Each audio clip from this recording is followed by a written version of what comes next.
Thank you very much indeed. So I'm Dermot Kelleher. I'm the head of the School of Medicine and Vice Provost for Medical Affairs, and I'm a graduate of Trinity College School of Medicine from '78.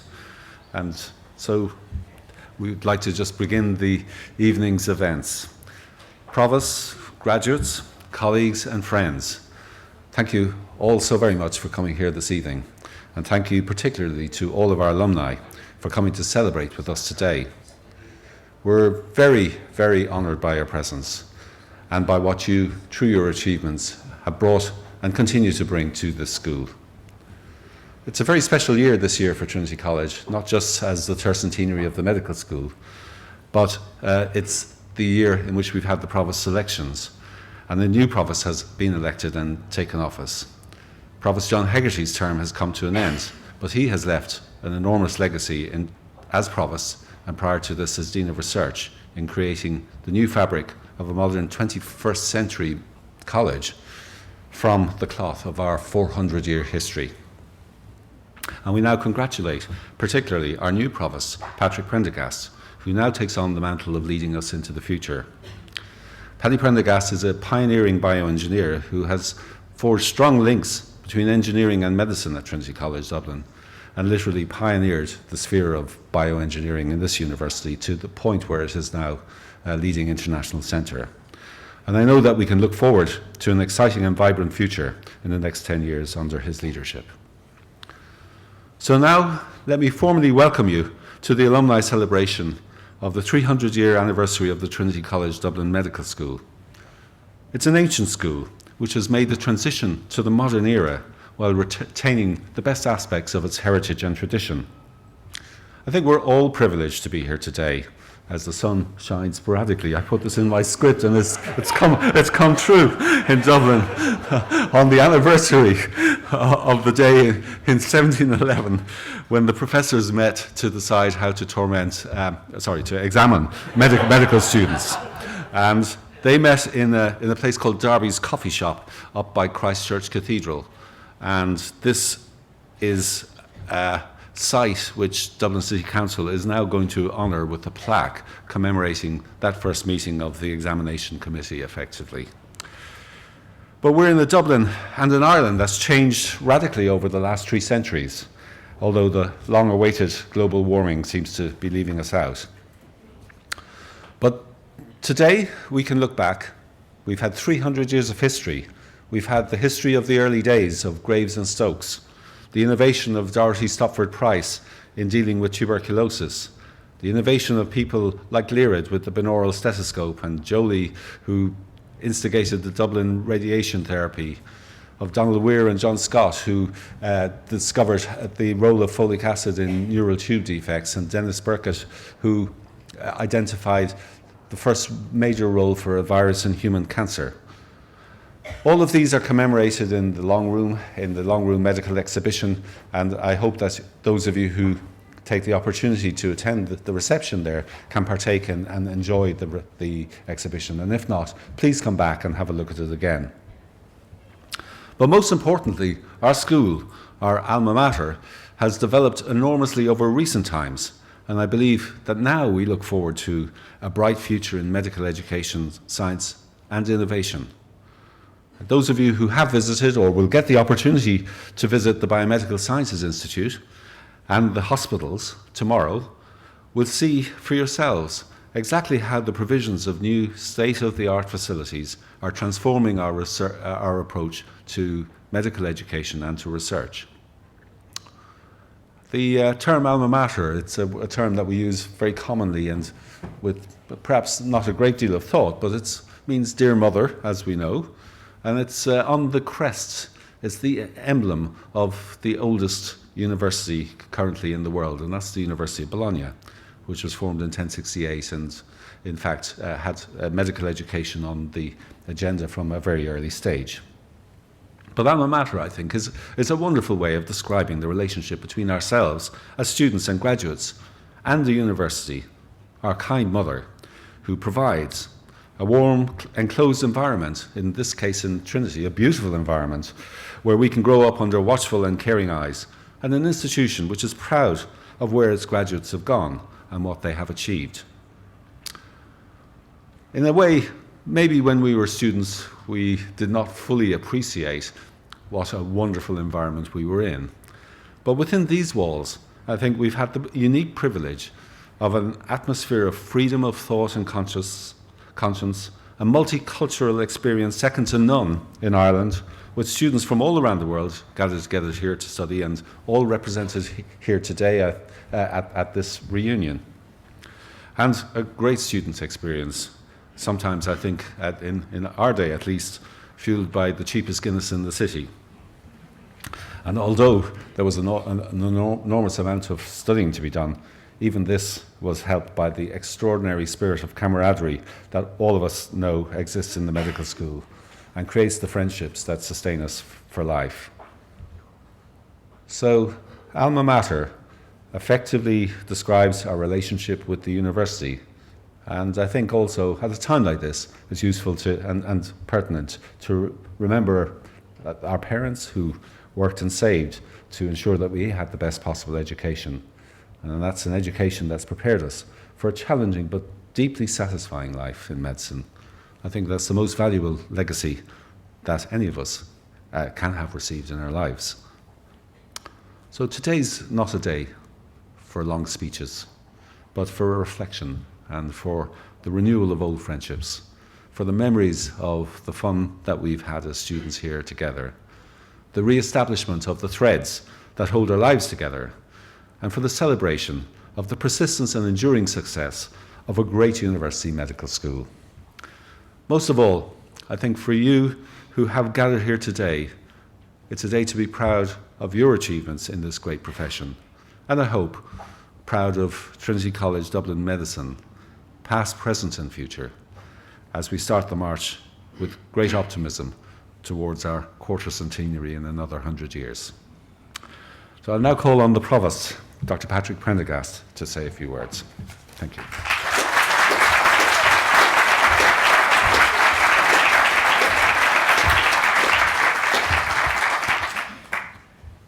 Ladies and gentlemen, friends and alumni, it's my great pleasure to be here tonight welcoming you to this Tercentenary alumni dinner.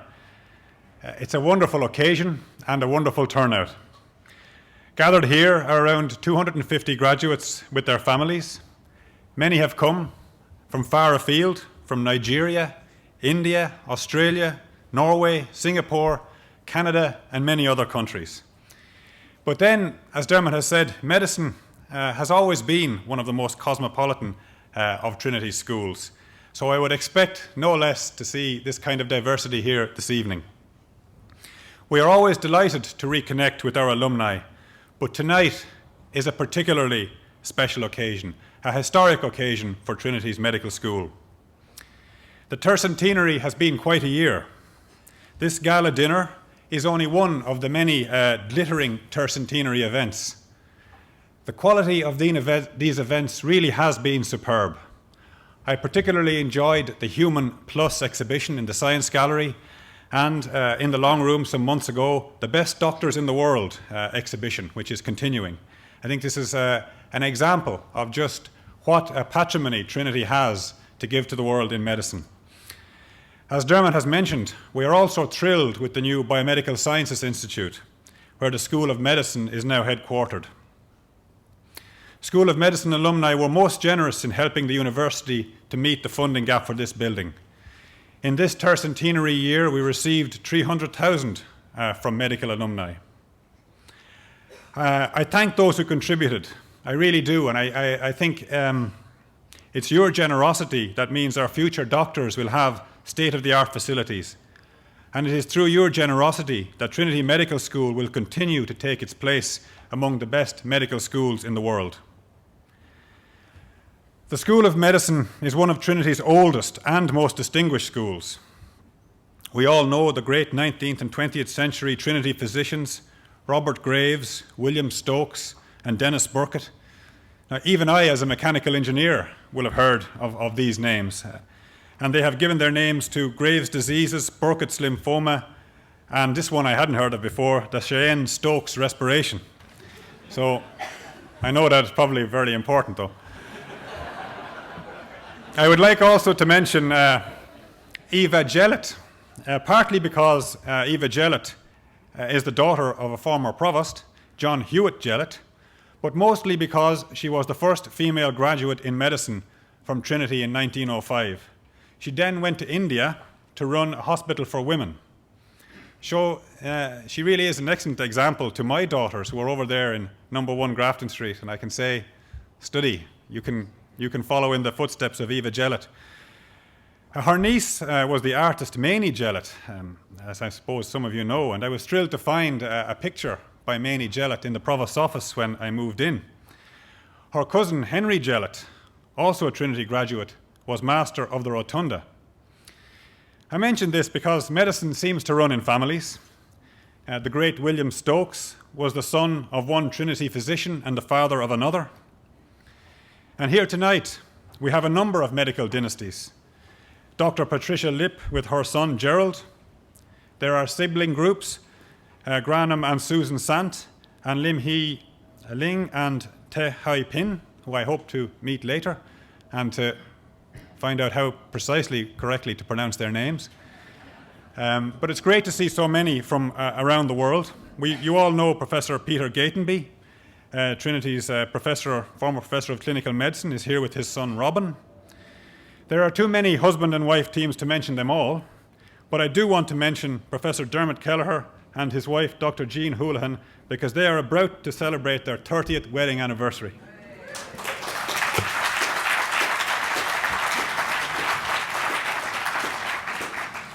I want to take this opportunity to pay tribute to Dermot for leading the School of Medicine for this last 6 years and for organising the Tercentenary celebrations. And it's my particular good fortune as incoming Provost that Dermot will continue on the senior management group as Vice Provost for Medical Affairs. Many of you know that the 19th century is often referred to as the golden age of Irish medicine. And during this year's celebrations, Professor Kelleher remarked to me that we are currently in a golden age of biomedical science in Trinity. He is referring to Trinity's groundbreaking research in areas like immunology, lung cancer, and eczema. I am personally aware of the School of Medicine's excellence because I'm often engaged with colleagues in the School of Medicine in my own work in bioengineering, focused on medical devices. This has only been possible because of the kind of interdisciplinary environment and excellence in research that Trinity is known for.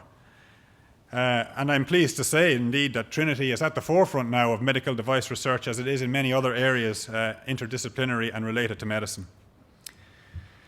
As I finish, I would like to say this is my 18th working day as Provost. And I am delighted that my second official speaking engagement is here to the School of Medicine alumni in the Tercentenary year. I congratulate you all on being alumni of a school which is in its second golden age, and certainly not its last.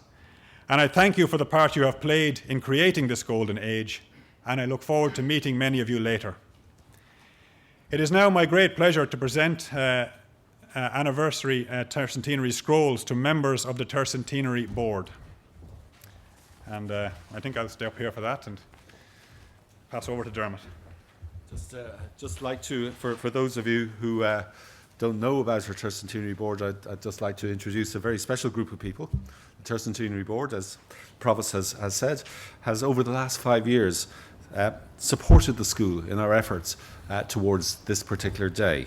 And more importantly, they've also provided the support, encouragement, criticism where it's needed, and inspiration towards the achievements of the last few years. They've helped us raise the bar, they've challenged us, they've inspired us. Now, all of these guys and women are very, very busy people, and they have found time in their busy schedules to help us in our development efforts. So we'd now like to formally acknowledge their endeavours, and the Provost will present the scrolls which acknowledge their outstanding contributions to this school. So the first person we'll invite up is Dr. Mike Asbury, who's chairman of Photopharmaca Limited and a former vice president of AstraZeneca and a medical alumnus of Trinity College Dublin. So, stand up.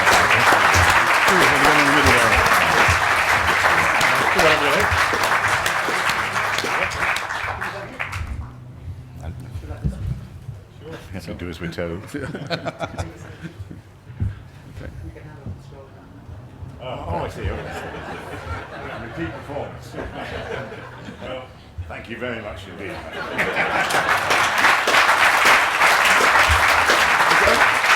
I'll stand off to the side here.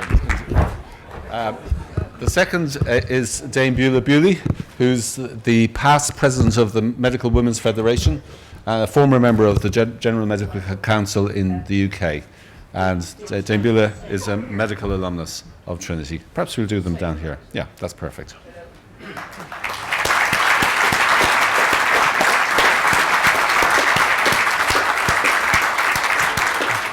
And those of you at the symposium today will have perhaps received reprints of, picked up reprints of Dame Beulah's wonderful article on the history of the school. Our next person is, our next member of the board is Dr. Stephen Drury, who's a consultant histopathologist in New Hampshire, USA, and one of our most helpful alumni in the area of fundraising. So thank you to Stephen.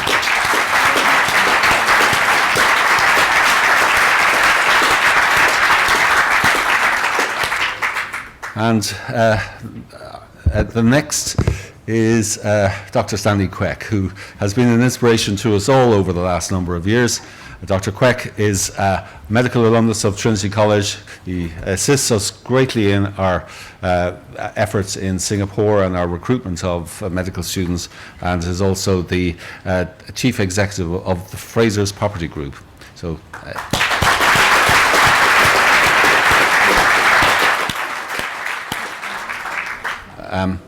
Next is Mr. Dave Shanahan, who's the Global Head of Life Sciences for the IDA in Ireland, and he's a Trinity MBA.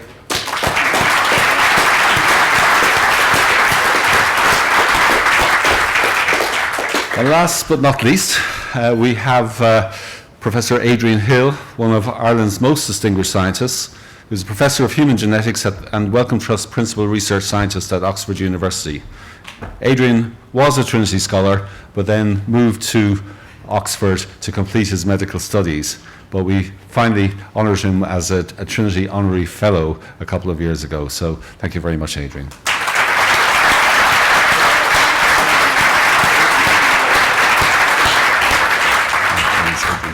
I'd now like to ask Adrian to say a few words on behalf of the Tercentenary Board.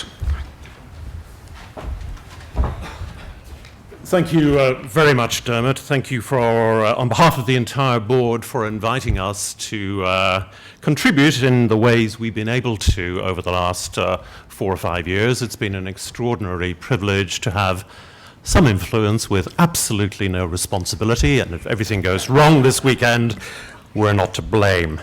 But I would like to thank all of those, particularly in the medical school and in the Trinity Foundation, for the extraordinary way they have helped us and made it so easy to be members of this Tercentenary board. So I would like to say a few words, really, in part, as someone who has spent very happy years here as a medical student in the 1970s, and have lived abroad, as you heard, mainly in Oxford ever since. And so perhaps I can also try and represent the substantial diaspora of Trinity medical graduates who are now found all around the world, and I'm delighted to see so many of you in front of me here this evening. And how the college and the medical school has changed. We're, of course, all hugely proud of those great names in world medicine that you've heard about already, the Burkitts and the Graves and the Stokes, and many more. But I remember that what really mattered for me when I was a first med here in Trinity was something rather different, like rugby. And could we hammer UCD and its hospitals? Other things like whether overnight guests were allowable, or even if they weren't, whether they were feasible in rooms. The student union sit-ins, many of you will remember in Wilson, how could we ever forget? And of course our pride and joy, the first contraceptive machine in Ireland, in the same location. But today, as I said, Trinity has changed. Trinity is recognized internationally now as a powerhouse in biomedical research. Right across the board, from psychiatry gastroenterology, lung cancer, medical devices, basic sciences of immunology and genetics, to mention just a few. A standing that's well documented in league tables, and one of which this college is rightly proud. Now, having had the honor of chairing the Tercentenary board, I know that there are one or two of us old-timers who did wonder briefly if it was, and to be honest, somewhat sentimentally, if it was the right thing to do to invest in moving the medical school just 100 yards or so down the road to Pearse Street, to the magnificent new Biosciences building.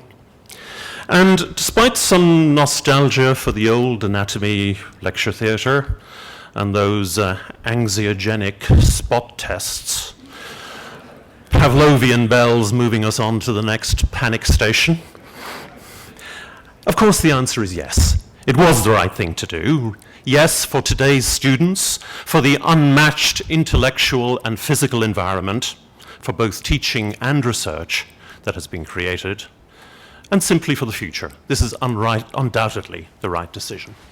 And of course, looking back, it really has been this medical school's ability to adapt rapidly over the last 300 years that has contributed to its spectacular successes, adapting to a changing, ever more cosmopolitan Dublin, to a hugely changed and hugely impressive New Ireland that is proud to have this leading medical school as the jewel of its most outstanding university, a very special place for all of us, and one with a hugely productive past, and I have no doubt, a very bright future. So I'm sure you will all join me in wishing the school the very best for the next 300 years. Thank you very much.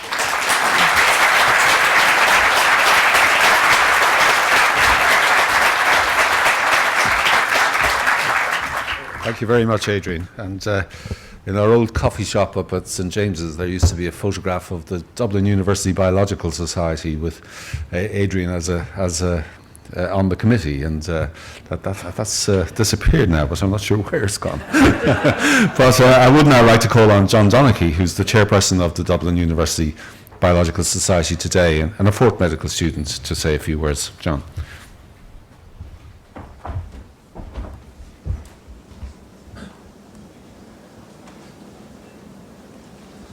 Good evening, ladies and gentlemen, and welcome back to Trinity College. We are celebrating the Tercentenary, and in the spirit of reflecting on the past, we thought it interesting to look to the future.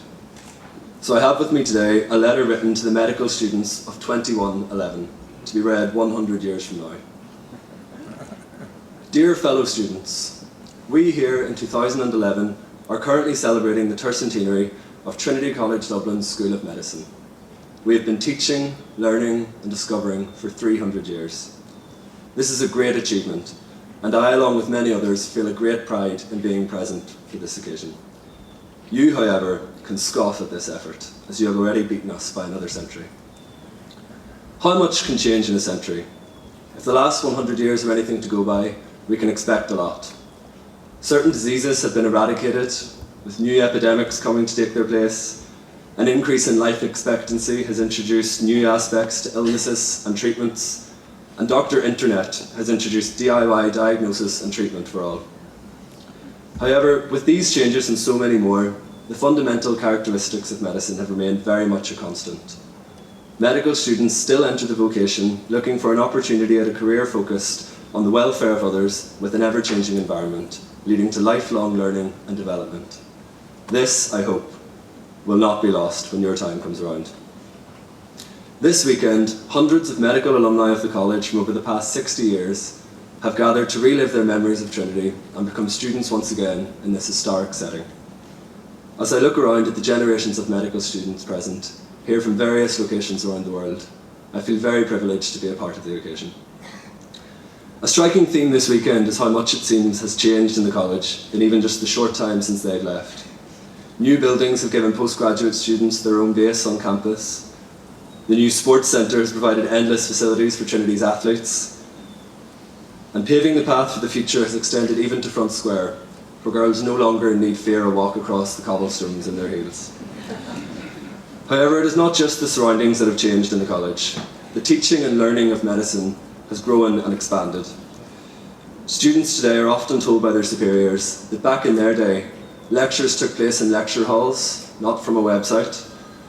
There were no iPhones for a quick fix answer or to check a drug dosage, and of course exams were much, much harder. Change may not always lead to progress, but trial and error is a central part of research. Trinity's new Biomedical Sciences Institute represents an important investment in this research and in the future. The new base for medical students on campus, the Institute will play host to the great minds of the future, and, it is hoped, discoveries and advancements of worldwide significance. So all in all, we're not doing too badly today. So what can we offer in the way of advice that could be passed on to you? With the wide scope for so much change ahead, it's hard to know what will still be relevant. But if I was to offer advice to a prospective medical student today, I would say to keep an open mind, entertain broad extracurricular interests, and don't listen to the people who tell you that the early stuff isn't important. The advice we're given as students by the doctors of today isn't much different. We're told that after college it's important to keep an open mind, to entertain interests outside of the hospital, and not to prescribe too many antibiotics. I will endeavour to live by these guidelines myself, and perhaps if this generation and the next are good enough at what we set out to do, we could still be there with you to say that back in our day, things were different. Thank you.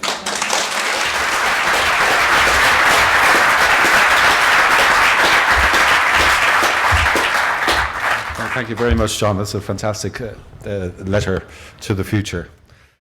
So now the plan of action is that we can proceed in two directions. One, to the common room, and secondly, to the long room exhibition in the library for the reception. Now, the long room can't take all 400 of you, so I would ask that anybody who's seen the exhibition or anybody who's in Dublin who's likely to pop in and see it at another time, perhaps go to the common room. But anybody who has only got one opportunity to see this exhibition should go to the long room because it is magnificent. And there will be drinks served at the exhibition, which is entitled The Best Doctors in the World are Dr. Diet, Dr. Quiet and Dr. Merryman, which is attributed to another Trinity graduate, Jonathan Swift. And very glad that Jim Lucy from St. Patrick's University Hospital is here today as well as reflecting the tradition of Jonathan Swift. And dinner will be in the dining hall, and we'll do all we can to seat everybody by ear so that you all got a chance to catch up. The rest of the evening is about you, your friendships, your reminiscences, your conversations, and we hope that you all have a wonderful evening. So thank you very much.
Dr. Ade Olajabi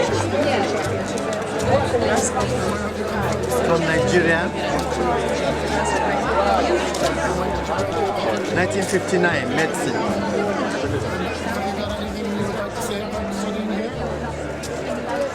It was the greatest experience of my life.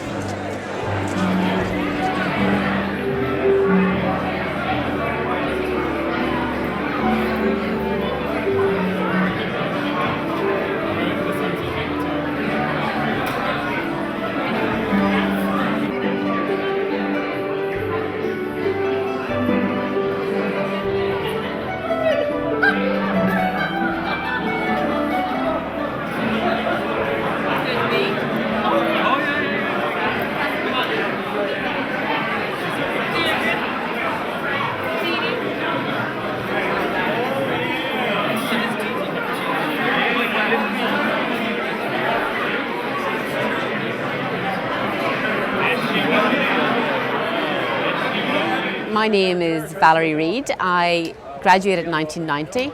I'm currently a consultant clinical neurophysiologist in the Mater Hospital here in Dublin. So I've been asked to offer some advice to current students in medicine in Trinity. And my advice is to study hard, of course, to join a sports club, to have a really good time and make friends outside Trinity, or outside medicine as well, and outside of Trinity. And to really appreciate the people that are trying to teach you things, because you might meet them again in your career in the future, so be nice to them.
Hi, I'm Joe Keane. I'm a consultant in St. James's Hospital, which is where I trained when I was in Trinity.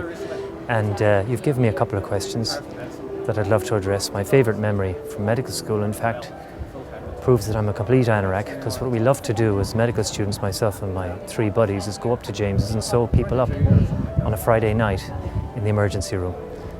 And even though we were far from it, we felt like doctors. It was the most wonderful feeling. Today's been a wonderful day. It's a remarkable moment to see so many alumni gathered together. And why should you do medicine if you were an up-and-coming student? Because, darn it, it's as good a job as it gets. We actually it's your job to show a bit of compassion and look after people and to give a damn. And if you get paid for that, then you've got it made.